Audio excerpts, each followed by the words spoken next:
News next top ನ್ಯೂಸ್ಗೆ ಸ್ವಾಗತ. ನಾನು ದರ್ಶನ್ ಶೆಟ್ಟಿ ನಾರ್ಕಳಿ. ಟಾಪ್ ನ್ಯೂಸ್ ನೋಡೋಣ. ಅದಕ್ಕೂ ಮುನ್ನ ಈ ಕ್ಷಣದ ಹೆಡ್ಲೈನ್ಸ್. ಕರ್ನಾಟಕದಲ್ಲಿ ಮುಂದುವರಿದ ಚಳಿ ಆರ್ಭಟ. ಡಿಸೆಂಬರ್ 22ರವರೆಗೆ ಇರಲಿದೆ ಕಡಿಮೆ ತಾಪಮಾನ. ಉತ್ತರ ಒಳನಾಡಿನಲ್ಲಿ ಶೀತ ಅಲೆಯ ಮುನ್ಸೂಚನೆ. ಪ್ರಧಾನಿ ಮೋದಿಗೆ ಇಥಿಯೋಪಿಯಾದ ಅತ್ಯುನ್ನತ ಗೌರವ. ಮಹಾನ್ ಗೌರವ ನಿಶಾನ್ ಪಡೆದ ಮೊದಲ ವಿದೇಶಿ ನಾಯಕ. ಭಾರತಕ್ಕಿದು ಹೆಮ್ಮೆಯ ಕ್ಷಣ ಎಂದ ನಮೋ. ಸದನದಲ್ಲಿ ಸಿದ್ದರಾಮಯ್ಯ ಸ್ಫೋಟಕ ಹೇಳಿಕೆ. ಈಗಲೂ 2028ರಲ್ಲಿ ಸಿಎಂ ಸ್ಥಾನ ನಂದೇ ಎಂದ ಅಹಿಂದ ನಾಯಕ. ಟಗರು ಮಾತಿಗೆ ಡಿಕೆ ಬಣ ಕಂಗಾಲು. ಕೊನೆಗೂ ನನಸಾಯಿತು ಕೊರಗ ಸಮುದಾಯದ ಕನಸು. ಎಂಬಿಬಿಎಸ್ ಜೊತೆ ಎಂಡಿ ಪದವಿ ಪಡೆದ ಡಾಕ್ಟರ್ ಸ್ನೇಹ. ಮಗಳ ಸಾಧನೆ ಪೋಷಕರಿಗೆ ಅಭಿನಂದನೆಗಳ ಮಹಾಪೂರ. ಐಪಿಎಲ್ ಮಿನಿ ಹರಾಜಿನಲ್ಲಿ ಆರ್ಸಿಬಿ ಭಾಗಿ. 16 ಕೋಟಿಗೆ 8 ಮಂದಿ ಕ್ರಿಕೆಟಿಗರ ಖರೀದಿ. ಹೊಸ ಆಟಗಾರರ ಎಂಟ್ರಿಯಿಂದ ಹೆಚ್ಚಿದ ಗೆಲುವಿನ ಹುಮ್ಮಸ್ಸು. ರಾಜ್ಯದ ಜನತೆ ಈಗಾಗಲೇ ತೀವ್ರ ಚಳಿಗೆ ಕಂಗಾಲಾಗಿದ್ದಾರೆ. ಈ ನಡುವೆ ಮುಂದಿನ 5 ದಿನಗಳ ಕಾಲ ರಾಜ್ಯದಲ್ಲಿ ಚಳಿಯ ವಾತಾವರಣ ಇದೇ ರೀತಿ ಮುಂದುವರಿಯಲಿದೆ ಎಂದು ಭಾರತೀಯ ಹವಾಮಾನ ಇಲಾಖೆ ಮಾಹಿತಿ ನೀಡಿದೆ. ಉತ್ತರ ಒಳನಾಡು ಹಾಗೂ ದಕ್ಷಿಣ ಒಳನಾಡಿನ ಅನೇಕ ಭಾಗಗಳಲ್ಲಿ ತಾಪಮಾನ ಇನ್ನೂ 3 ಡಿಗ್ರಿ ಕುಸಿತ ಕಾಣಲಿದೆ ಎಂದು ಐಎಂಡಿ ತಿಳಿಸಿದೆ. ರಾಜ್ಯ ರಾಜಧಾನಿ ಬೆಂಗಳೂರು ಸೇರಿದಂತೆ ಸುತ್ತಮುತ್ತಲಿನ ಜಿಲ್ಲೆಗಳಲ್ಲಿ ದಟ್ಟ ಮೋಡ ಕವಿದ ವಾತಾವರಣ ಇರಲಿದೆ. ಈ ಭಾಗಗಳಲ್ಲಿ ಗರಿಷ್ಠ ತಾಪಮಾನ 25 ಡಿಗ್ರಿ ಸೆಲ್ಸಿಯಸ್ ಇದ್ದರೆ ಕನಿಷ್ಠ ತಾಪಮಾನ 15 ಡಿಗ್ರಿ ಸೆಲ್ಸಿಯಸ್ ಇರಲಿದೆ. ಧಾರವಾಡದಂತಹ ಪ್ರದೇಶಗಳಲ್ಲಿ ಕನಿಷ್ಠ ತಾಪಮಾನ 9 ಡಿಗ್ರಿ ಸೆಲ್ಸಿಯಸ್ ದಾಖಲಾಗಿದೆ ಎಂದು ಭಾರತೀಯ ಹವಾಮಾನ ಇಲಾಖೆ ಮಾಹಿತಿ ನೀಡಿದೆ. ಕರಾವಳಿ ಕರ್ನಾಟಕ ಭಾಗಗಳಲ್ಲಿ ತಾಪಮಾನದಲ್ಲಿ ಏರಿಕೆ ಕಂಡು ಬರಲಿದೆ. ದಕ್ಷಿಣ ತಮಿಳುನಾಡು ಹಾಗೂ ಸಮೀಪದ ಪ್ರದೇಶಗಳಲ್ಲಿ ಸಮುದ್ರ ಮಟ್ಟದಿಂದ 3.1 ಕಿಲೋಮೀಟರ್ ಎತ್ತರದಲ್ಲಿ ಮೇಲ್ಮಟ್ಟದ ವಾಯು ಚಂಡಮಾರುತ ಪ್ರಸರಣ ಕಡಿಮೆ ಇರಲಿದೆ ಎಂದು ಹವಾಮಾನ ಇಲಾಖೆ ತಿಳಿಸಿದೆ. ತಮ್ಮ ರಾಜಕೀಯ ಜೀವನದಲ್ಲಿ ಸಾಕಷ್ಟು ವಿದೇಶಿ ಪ್ರಶಸ್ತಿಗಳನ್ನು ಮುಡಿಗೇರಿಸಿಕೊಂಡಿರುವ ಪ್ರಧಾನಿ ಮೋದಿ ಇದೀಗ ಮತ್ತೊಂದು ಗೌರವಕ್ಕೆ ಪಾತ್ರರಾಗಿದ್ದಾರೆ. ಇಥಿಯೋಪಿಯಾಕ್ಕೆ ಮೊದಲ ಬಾರಿಗೆ ಭೇಟಿ ನೀಡಿರುವ ಪ್ರಧಾನಿ ಮೋದಿ ಈ ದೇಶದ ಅತ್ಯುನ್ನತ ಪ್ರಶಸ್ತಿಯನ್ನು ಮುಡಿಗೇರಿಸಿಕೊಂಡಿದ್ದಾರೆ. ಇಥಿಯೋಪಿಯಾದ ಮಹಾನ್ ಗೌರವ ನಿಶಾನ್ ಪಡೆದ ಮೊಟ್ಟ ಮೊದಲ ವಿದೇಶಿ ನಾಯಕ ಎಂಬ ಹೆಗ್ಗಳಿಕೆಗೆ ಇವರದ್ದಾಗಿದೆ. ಈ ಸಂದರ್ಭದಲ್ಲಿ ಮಾತನಾಡಿದ ಪ್ರಧಾನಿ ಮೋದಿ, ವಿಶ್ವದ ಅತ್ಯಂತ ಪುರಾತನ ನಾಗರಿಕತೆಗಳಲ್ಲಿ ಒಂದರಿಂದ ಈ ಪ್ರಶಸ್ತಿಯನ್ನು ಸ್ವೀಕರಿಸಿದ್ದಕ್ಕೆ ಸಂತಸವಿದೆ. ಇದು ಇಡೀ ಭಾರತಕ್ಕೆ ಅತ್ಯಂತ ಹೆಮ್ಮೆಯ ಕ್ಷಣ. ನನ್ನ ಸ್ನೇಹಿತ ಹಾಗೂ ಪ್ರಧಾನಿ ಅಬಿ ಅಹಮದ್ ಅಲಿಗೆ ಧನ್ಯವಾದಗಳು ಎಂದು ಹೇಳಿದ್ದಾರೆ. ನಾವು ಇಥಿಯೋಪಿಯಾದ ರಕ್ಷಣೆಗೆ ಬದ್ಧರಾಗಿದ್ದೇವೆ ಎಂದು ಹೇಳುವ ಮೂಲಕ ಪ್ರಧಾನಿ ಮೋದಿ ಜಾಗತಿಕ ಒಗ್ಗಟ್ಟಿನ ಬಲ ಪ್ರದರ್ಶಿಸಿದ್ದಾರೆ. ಪ್ರಧಾನಿ ಮೋದಿ ತಮ್ಮ ತ್ರಿರಾಷ್ಟ್ರಗಳ ಪ್ರವಾಸದ 2ನೇ ಹಂತವಾಗಿ ಜಾರ್ಡನ್ನಿಂದ ಆಡಿಸ್ ಅಬಾಬಾಗೆ ಆಗಮಿಸಿದ್ದಾರೆ. ರಾಜ್ಯದಲ್ಲಿ ಅಧಿಕಾರ ಹಸ್ತಾಂತರ ವಿಚಾರ ಭಾರೀ ಮಟ್ಟದಲ್ಲಿಯೇ ಸದ್ದು ಮಾಡುತ್ತಿದೆ.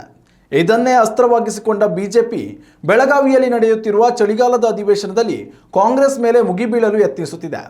ಆದರೆ ಸದನದಲ್ಲಿ ವಿಪಕ್ಷಗಳ ಮಾತಿಗೆ ಸಿಎಂ ಸಿದ್ದರಾಮಯ್ಯ ಗುಡುಗಿದ್ದು ಅಹಿಂದ ನಾಯಕನ ಹೇಳಿಕೆಗೆ ಡಿಕೆ ಬಣ ಕಂಗಾಲಾಗಿದೆ.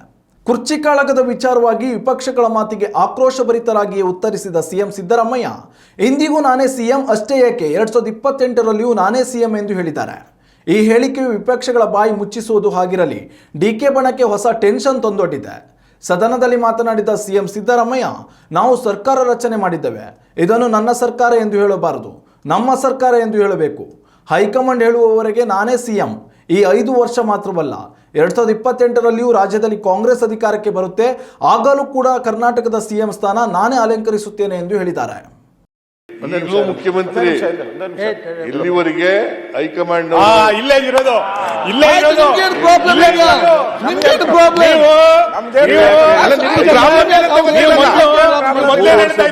ಬದಲಾವಣೆ ಮಾಡಿದ್ರೆ ನೀವು ಏನ್ ಹೇಳ್ತೀರಿ? ನಾನೇ ಮುಖ್ಯಮಂತ್ರಿ ಮುಂದಿನ 5 ವರ್ಷ. ಈಗಲೂ ನಾನೇ ಈಗ ಏನ್ ಹೇಳ್ತೀರಿ? ಆಯ್ತು, ಮುಂದೇನು? ಜನವರಿ ನಂತರ ಏನ್ ಹೇಳಿ? ಜನವರಿ ನಂತರ ಏನ್ ಹೇಳಿ? ಮುಖ್ಯಮಂತ್ರಿ. ಈಗ ನಾವು ಹೈಕಮಾಂಡ್.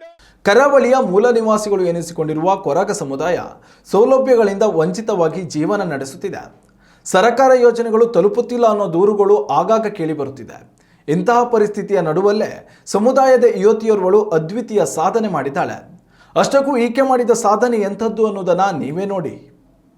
ಕೊರಗ ಸಮುದಾಯ ಉಡುಪಿ ಜಿಲ್ಲೆಯ ಅತ್ಯಂತ ಹಿಂದುಳಿದ ಸಮುದಾಯಗಳಲ್ಲಿ ಒಂದು. ಸರ್ಕಾರ ಇವರಿಗೆ ಸಾಕಷ್ಟು ಯೋಜನೆಗಳನ್ನು ನೀಡಿದ್ರೂ ಕೂಡ ಅದು ಅರ್ಹರಿಗೆ ಸಲ್ಲುತ್ತಿಲ್ವ ಎನ್ನುವ ದೂರುಗಳು ಇಂದು ನಿನ್ನೆಯದಲ್ಲ. ಸಮಾಜದಲ್ಲಿ ಅಸ್ಪೃಶ್ಯರಂತೆ ಬದುಕುತ್ತಿರುವ ಕೊರಗ ಸಮುದಾಯದ ಮಕ್ಕಳು ಬಹುತೇಕ ಪ್ರಾಥಮಿಕ ಅಥವಾ ಪ್ರೌಢ ಶಿಕ್ಷಣಕ್ಕೆ ತಮ್ಮ ಶೈಕ್ಷಣಿಕ ಜೀವನವನ್ನು ಕೊನೆಗೊಳಿಸುತ್ತಾರೆ. ಇದಕ್ಕೆ ಕಾರಣಗಳು ನೂರಾರು ಇರಬಹುದು. ಆದರೆ ಕೊರಗ ಸಮುದಾಯದ ವ್ಯಕ್ತಿಯವರು ವೈದ್ಯರಾಗಬೇಕು ಎನ್ನುವ ಕನಸು ಇಂದು ನಿನ್ನೆಯದಲ್ಲ. ಸದ್ಯ ಕುಂದಾಪುರ ತಾಲೂಕಿನ ಉಳ್ತೂರು ನಿವಾಸಿ ಗಣೇಶ್ ವಿ ಮತ್ತು ಜಯಶ್ರೀ ದಂಪತಿಯ ಹಿರಿಯ ಪುತ್ರಿ doctor K Sneha AJ medical ಕಾಲೇಜಿನಲ್ಲಿ ಎಂಬಿಬಿಎಸ್ ಪದವಿಯನ್ನು ಪೂರೈಸಿ ಇದೀಗ New Delhi university college of medical ಸೈನ್ಸ್ನಲ್ಲಿ ಎಂಡಿ ಪದವಿ ಪಡೆಯುವ ಮೂಲಕ ಸಮುದಾಯದ ಕೀರ್ತಿ ಬೆಳಗಿದ್ದಾರೆ. ಸ್ನೇಹ ಅವರ ತಂದೆ ಗಣೇಶ್ ವಿ ತಾಲೂಕು ಕೊರಗ ಶ್ರೇಯೋಭಿವೃದ್ಧಿ ಸಮಿತಿಯ ಅಧ್ಯಕ್ಷರು. ಕಳೆದ 4 ದಶಕಗಳಿಂದ ಸಮುದಾಯದ ಮಕ್ಕಳ ಕಲ್ಯಾಣಕ್ಕಾಗಿ ಕೆಲಸ ಮಾಡಿಕೊಂಡು ಬಂದವರು. ಕೊರಗ ಮಕ್ಕಳ ಶೈಕ್ಷಣಿಕ, ಸಾಂಸ್ಕೃತಿಕ, ಸಾಮಾಜಿಕ ಉನ್ನತಿಗಾಗಿ ಕುಂಬಾಸಿಯಲ್ಲಿ ಕೊರಗ ಮಕ್ಕಳ ಮನೆ ಸ್ಥಾಪಿಸಿ ನಿರಂತರ ಸಮುದಾಯ ಜಾಗೃತಿಯಲ್ಲಿ ತೊಡಗಿಸಿಕೊಂಡವರು. ತಾಯಿ ಜಯಶ್ರೀ ಶಿಕ್ಷಕಿಯಾಗಿ ಸಮುದಾಯದ ಕಲ್ಯಾಣ ಕಾರ್ಯದಲ್ಲಿ ತೊಡಗಿಸಿಕೊಂಡವರು. ಮನೆಯಲ್ಲೇ ಓದಿಲ್ಲ ಅಂತ ಅವ್ರ ಬ್ಯಾಕ್ ಗ್ರೌಂಡ್ ಅಲ್ಲಿ ಇಲ್ವೇ ಇಲ್ಲ. ಫಸ್ಟ್ ಆಫ್ ಆಲ್ ತುಂಬಾ ಜನ ಇನ್ನ ತುಂಬಾನೇ ಬಡವರಿದ್ದಾರೆ. ನನಗೆ for some reason my family like a little above the norm. ಅದಕ್ಕೆ we were able to first ನಿಮ್ ಬೇಸಿಕ್ಸ್ ನೀಟ್ ಮೆಟ್ ಆದವಾಗ, ನಿಮ್ ಫುಡ್, ನಿಮ್ ಶೆಲ್ಟರ್ ಮೀಟ್ ಆದವಾಗ ನಿಮ್ಗೆ ನೆಕ್ಸ್ಟ್ ಥಿಂಕ್ ಮಾಡೋದಕ್ಕಾಗುತ್ತೆ. ಅದೇ ಇಲ್ದಿರುವಾಗ ತುಂಬಾ ಜನರ ಹತ್ರ ಇವತ್ವರೆಗೂ ಅದು ಸಹ ಇಲ್ಲ. ಸೊ ನಿಮ್ಗೆ ಎಲ್ಲದು ಕೊಡ್ತಿದೀವಿ ಅಂತಂದ್ರೆ ಇಲ್ಲ, ಮೀಟ್ ಆಗ್ತಿಲ್ಲ ಅವ್ರ ನೀಡ್ಸ್. ಅದು when you are hungry, when you are tired, ನಿಮಗೆ ಶೆಲ್ಟರ್ ಇಲ್ಲ ಅದನ್ನುವಾಗ ನಿಮಗೆ ಓದ್ಬೇಕು ಅನ್ನೋದು ಬರೋದು ತುಂಬಾ ಕಷ್ಟ ಆಗುತ್ತೆ. When you are basic needs are met, ನಿಮಗೆ ಸ್ವಲ್ಪ ಓಕೆ ಇದ್ನು ಬೋದನ ಅಂತ ಬರ್ಬೋದು. ಸೊ ನಮಗೆ ಅದಿದ್ರಿಂದ ನಮ್ದು ಆ ಬೇಸಿಕ್ ನೀಡ್ಸ್ ಮೆಟ್ ಆಗಿದ್ದಕ್ಕೆ it was easier on us. ನಮಿಗೂ ಓದೋದಕ್ಕೆ it was doable. ಬಟ್ ಸ್ನೇಹ ಬಾಲ್ಯದಿಂದಲೂ ಕಲಿಕೆಯಲ್ಲಿ ಚುರುಕಾಗಿದ್ದು 1ರಿಂದ 2ನೇ ತರಗತಿಯವರೆಗೆ ಅಂಕೋಲಾ, 3 ಮತ್ತು 4ನೇ ತರಗತಿ ಕುಂದಾಪುರದ ಹೋಲಿ ರೋಸರಿ, 6ರಿಂದ ಹೈಸ್ಕೂಲ್ ತನಕ ಹೆಬ್ರಿ ಚಾರಾ ನವೋದಯದಲ್ಲಿ ಅಧ್ಯಯನ ನಡೆಸಿದ್ರು. ಈಕೆಯ ಪ್ರತಿಭೆ ಗುರುತಿಸಿದ ಮೂಡುಬಿದಿರೆ ಆಳ್ವಾಸ್ ಶಿಕ್ಷಣ ಪ್ರತಿಷ್ಠಾನದ ಅಧ್ಯಕ್ಷ ಡಾಕ್ಟರ್ ಎಂ ಮೋಹನ್ ಆಳ್ವಾ ಪಿಯುಸಿಗೆ ಉಚಿತವಾಗಿ ಶಿಕ್ಷಣ ವ್ಯವಸ್ಥೆ ಕಲ್ಪಿಸಿದ್ರು. ಪಿಯುಸಿಯಲ್ಲಿ 96% ಅಂಕ ಪಡೆದು ಸಿಇಟಿಯಲ್ಲಿ 2264ನೇ ರ್ಯಾಂಕ್ ಗಳಿಸಿದ್ದ ಈಕೆಗೆ ಮೆಡಿಕಲ್ ಸೀಟು ಲಭ್ಯವಾಗಿತ್ತು. ಸರ್ಕಾರಿ ಕೋಟಾದಡಿ ಕಲಿಕೆಯ ಅವಕಾಶವಿದ್ದರೂ ಹತ್ತಿರದಲ್ಲೇ ಕಲಿಕೆ ಮಾಡಬೇಕೆಂಬ ಹೆತ್ತವರ ಇಚ್ಛೆಯಂತೆ ಮಂಗಳೂರಿನ ಎಜೆ ಮೆಡಿಕಲ್ ಕಾಲೇಜಿಗೆ ದಾಖಲಿಸಿದ್ರು. 5 ವರ್ಷದ ಎಂಬಿಬಿಎಸ್ ಪದವಿ ಪೂರ್ಣಗೊಳಿಸಿ ಹೊಸದಿಲ್ಲಿಯ ಯೂನಿವರ್ಸಿಟಿ ಕಾಲೇಜ್ ಆಫ್ ಮೆಡಿಕಲ್ ಸೈನ್ಸ್ನಲ್ಲಿ ಎಂಡಿ ಪದವಿ ಪಡೆದು ವೈದ್ಯಕೀಯ ಸೇವೆಗೆ ಧುಮುಕಿದ್ದಾರೆ. ಪುತ್ರಿಯ ಶೈಕ್ಷಣಿಕ ಉನ್ನತಿಗಾಗಿ ತಮ್ಮದೆಲ್ಲವನ್ನ ಧಾರೆ ಎರೆಯುವ ಮೂಲಕ ಗಣೇಶ್ ವಿ ದಂಪತಿ ಸಮುದಾಯದಿಂದ ಮೊದಲ ಬಾರಿಗೆ ವೈದ್ಯೆಯನ್ನ ನಾಡಿಗೆ ಸಮರ್ಪಿಸಿದ್ದಾರೆ. ಅವರ ಕಿರಿಯ ಪುತ್ರಿ ಕೆ ಸಾಕ್ಷಿ ಕೂಡ ಪ್ರತಿಭಾನ್ವಿತೆ. ಪ್ರಸ್ತುತ ಗುಜರಾತ್ ನ್ಯಾಷನಲ್ ಇನ್ಸ್ಟಿಟ್ಯೂಟ್ ಆಫ್ ಡಿಸೈನ್ಸ್ನಲ್ಲಿ ವಿದ್ಯಾರ್ಜನೆ ಮಾಡ್ತಿದ್ದಾರೆ. ಅವಳ ತುಂಬ ಕಷ್ಟಪಟ್ಟು ಓದಿದಾಳೆ. ಮಾತ್ರ ಅವಳು ಓದುವಾಗ ಎಲ್ಲೂ ಸಹ ಇದು ಮಾಡಲಿಲ್ಲ. ಸಣ್ಣಿಂದ ಕಷ್ಟಪಟ್ಟು, ಅಂದರೆ ಹಾಸ್ಟೆಲಲ್ಲಿ ಇದ್ದು ತುಂಬ ಓದಿದಾಳೆ ಅವಳು. ಹಾಗಾಗಿ ನಮ್ಗೆ ಭಾಳ ಖುಷಿ ಆಗ್ತದೆ. ಇಂದಿನ ದಿನಗಳಲ್ಲಿ ಭಾಳ ಬೇಜಾರು ಸಂಗತಿ ಅಂದರೆ ನಮ್ಮ ಸಮುದಾಯದಲ್ಲೂ ತುಂಬ ಜನ ಮಕ್ಕಳು 8, 9, 10ನೇ ಕ್ಲಾಸಿಗೆ ಡ್ರಾಪ್ಔಟ್ ಆಗ್ತಾ ಇದ್ದಾರೆ. ಯಾಕಂದರೆ ತಳಮಟ್ಟದ ಶಿಕ್ಷಣ ಸಿಗ್ತಾ ಇಲ್ಲ. ಹಾಗಾಗಿ ಸಮಸ್ಯೆ ಆಗ್ತಾ ಇದೆ. ಬೇರೆ ಎಲ್ಲ ಸ್ಕೀಮ್ಗಳಿಗೆ ಹೆಚ್ಚು ಅನುದಾನವನ್ನು ನೀಡುವುದಕ್ಕಿಂತ ಮಕ್ಕಳ ಶಿಕ್ಷಣಕ್ಕೆ ಹೆಚ್ಚಿನ ಅನುದಾನವನ್ನು ಕೊಡಬೇಕು. ಮತ್ತು ಅವರನ್ನು ಒಂದು ಫಾಲೋ ಅಪ್ ಮಾಡ್ತಕ್ಕಂಥ ಒಂದು ಪ್ಲ್ಯಾನನ್ನು ಮಾಡಬೇಕು. 1ನೇ ಕ್ಲಾಸಿಗೆ ಬಂದ ಮೇಲೆ ಪೆನ್ ಕಾಮರ್, ಪೇಪರ್ ಕಾಮರ್ ಎಷ್ಟೋ ಮನೆ ಇತ್ತು. ಅಂಥ ಮನೆ ಮಕ್ಕಳು ಇದಕ್ಕೆ ಬಂದರೆ, ವ್ಯವಸ್ಥೆ ಬಂದರೆ ಆಗ ಅಭಿವೃದ್ಧಿ ಆಗ್ತದೆ ಅಂತ ಹೇಳ್ಬೋದೇನು. ಒಟ್ಟಾರೆಯಾಗಿ ಸಾಕಷ್ಟು ಸಮಸ್ಯೆಗಳು, ಸಮಾಜದ ಒಂದಿಷ್ಟು ಅಡೆತಡೆಗಳು ಇದ್ದರೂ ಕೂಡ ತಳಮಟ್ಟದ ಸಮುದಾಯದಿಂದ ಬಂದ ಓರ್ವ ಯುವತಿ ಛಲದಿಂದ ಸಮುದಾಯದ ಕನಸನ್ನ ನನಸಾಗಿಸಿದ್ದಾರೆ. ಯುವತಿ ಮುಂದೆ ಸಮುದಾಯದ ಉಳಿದ ಯುವ ಪೀಳಿಗೆಗೆ ಆದರ್ಶವಾಗಲಿ, ಕೊರಗ ಸಮುದಾಯದಿಂದ ಇನ್ನಷ್ಟು ಪ್ರತಿಭೆಗಳು ಹೊರಬರಲಿ ಎನ್ನುವುದೇ ನಮ್ಮ ಆಶಯ. ಅಂದರೆ ಒಂದು ಸಮುದಾಯದ ಒಂದು ಹುಡುಗಿ ಈ ರೀತಿಯಾಗಿ ಒಂದು ಸಾಧನೆ ಮಾಡಿರುವಂಥದ್ದು ಒಂದು ಸಮುದಾಯಕ್ಕೆ ಹೆಮ್ಮೆ. ಅದ್ರ ಜೊತೆ ವೈಯಕ್ತಿಕವಾಗಿ ನಾನು ಅದನ್ನು ಮನದಲ್ಲಿರಿಸಿಕೊಂಡು ನಾನು ಈ ಸಾಧನೆಗೆ ಇಳಿದೆ. ಮತ್ತು ಉದ್ದೇಶ ಪ್ರಾರಂಭಿಕ ಶಿಕ್ಷಣ ಅಥವಾ ಪ್ರಾಥಮಿಕ ಶಿಕ್ಷಣದ ವೇಳೆ MBBS ಮಾಡಬೇಕಂತ ಕನಸು ಇರಲಿಲ್ಲ. ಬಟ್ ಹೋಗ್ತಾ ಆ ಕನಸನ್ನು ಕಟ್ಟಿಕೊಂಡು ಅದನ್ನು ಸಾಕಾರಗೊಳಿಸುವತ್ತ ನಾನು ಹೋಗಿದ್ದೇನೆ. ಸೊ ಇದೊಂದು ಖುಷಿ ಕೊಟ್ಟಿದೆ ಅನ್ನುವಂಥ ಮಾತನ್ನು ಅವ್ರು ಹೇಳಿದರು. ಉಡುಪಿಯಿಂದ ಅಶ್ವಥಾಚಾರ್ಯ, ನ್ಯೂಸ್ ನೆಕ್ಸ್ಟ್. ಲೋಕಸಭೆಯಲ್ಲಿ ಭಾರಿ ಗದ್ದಲಗಳ ನಡುವೆ ಜಿ ಮಸೂದೆ ಮಂಡನೆಯಾಗಿದೆ. ಮಹಾತ್ಮ ಗಾಂಧೀಜಿ ಗ್ರಾಮೀಣ ಉದ್ಯೋಗ ಖಾತ್ರಿ ಯೋಜನೆ ನರೇಗಾ ಹೆಸರು ಬದಲಾವಣೆ ಮಾಡುವ ವಿಧೇಯಕವನ್ನು ಲೋಕಸಭೆಯಲ್ಲಿ ಮಂಡಿಸಲಾಯಿತು. ಈ ಯೋಜನೆಗೆ ರೋಜ್ಗಾರ್ ಮತ್ತು ಆಜೀವಿಕಾ ಮಿಷನ್ ವಿಬಿ ಜಿ ಎಂದು ಮರುನಾಮಕರಣ ಮಾಡುವ ವಿಧೇಯಕವನ್ನು ಕೇಂದ್ರ ಸಚಿವ ಶಿವರಾಜ್ ಚೌಹಾಣ್ ಮಂಡಿಸಿದರು. ಆದರೆ ಇದಕ್ಕೆ ವಿರೋಧ ವ್ಯಕ್ತಪಡಿಸಿದ ಕಾಂಗ್ರೆಸ್ ನೇತೃತ್ವದ ಇಂಡಿಯಾ ಸದಸ್ಯರು ಸದನದ ಒಳಗೂ ಹೊರಗೂ ಪ್ರತಿಭಟಿಸಿ ಆಕ್ರೋಶ ಹೊರಹಾಕಿದರು.